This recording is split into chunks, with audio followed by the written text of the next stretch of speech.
incriminating Nkosi, claiming that he's the one that killed Gumede to prove his love for her. Kanti Nkosi is standing by the door listening to them planning his downfall.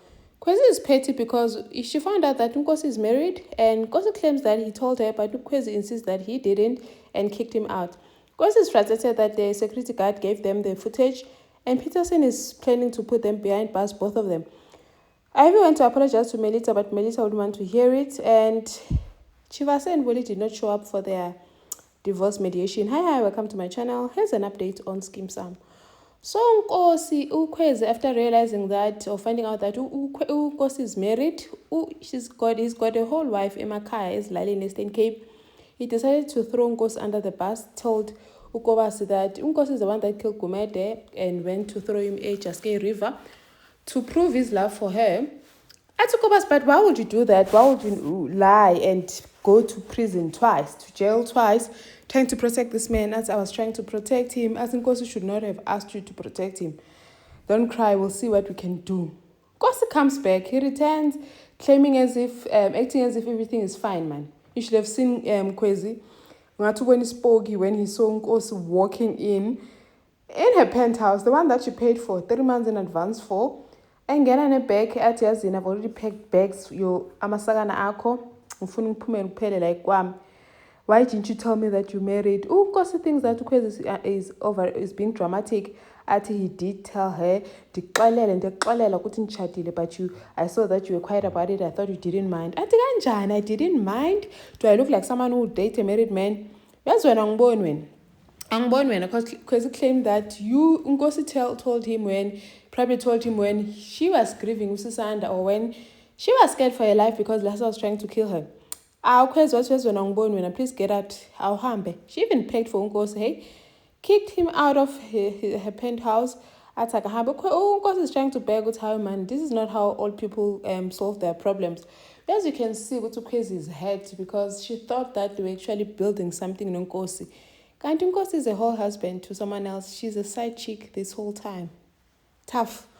Now Nkosi goes to meet up with this security manager, the one that gave them the footage, Rosebank Mall, and says, Nkosi is insisting, why did you give them the footage? That's how they had a warrant. What was I going to do? And I tried phoning you, you were not picking up. Nkosi is acting as if Begabam before because he was not reachable, even Kwezi could not reach him. Now he's all over the place saying, why did you not tell me? Why didn't you call me? Why you want to get the footage? Now this Leolin guy tells him, but they know that the footage was deleted.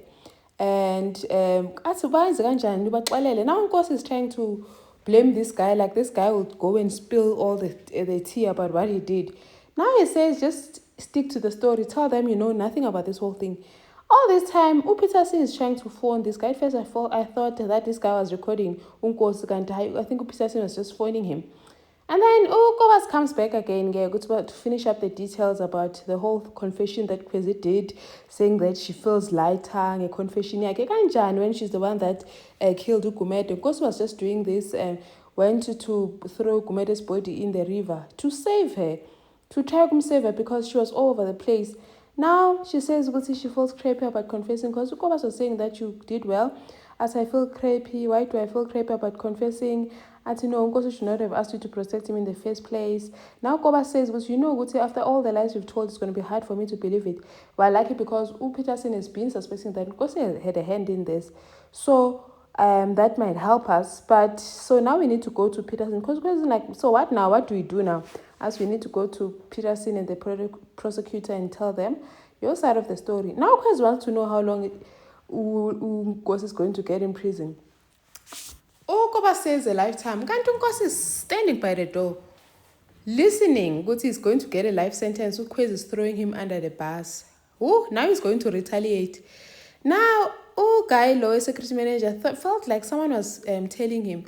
Kanti was right. The police were actually following him, but they lost him when he went to meet with Nkosi. But Peterson insists that Nkosi and Kwezi are both going to jail because he suspects that Kwezi killed Gumede and Nkosi just helped her get rid of the body. As to Peterson, I can't believe I used to sleep next to that woman because they used to date. Even the colleague is saying, as I warned you, Guti, she will never change her spots, but you insisted that she has changed. Kanjani when she's the devil. And then Pretty is saying, at least she's doing the mediation, the divorce mediation, for the last time. Hasa is tired of this whole woolly thing because it's about to, like, it's going to bring back his past. But to my surprise, Uchibasa and Woolly both don't pitch to their mediation.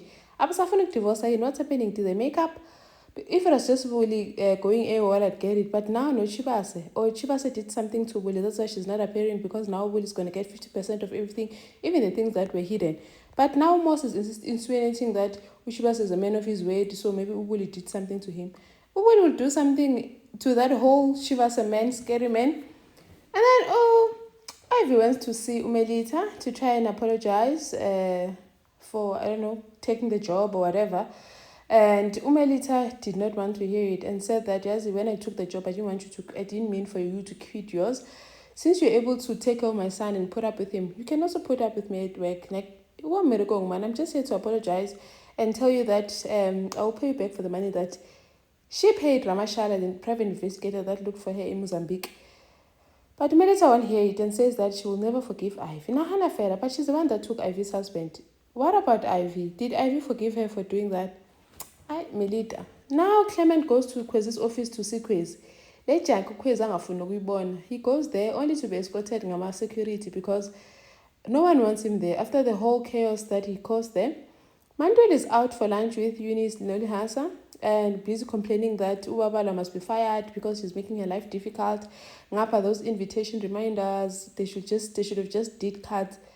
And then there's a man standing by the window busy watching them. I wonder who this man is, because it's like he's watching Ulihasa. The Hasa's enemies never end, hey? Now Paxton is trying by all means to practice walking with just one crutch. And Ujek is all busy about wanting to go to parties. But Paxton is telling her, you know what, look at me. Being cool does not help. You end up messing up your life. Thank you for watching. Please like, share, and subscribe. See you in the next one. Bye.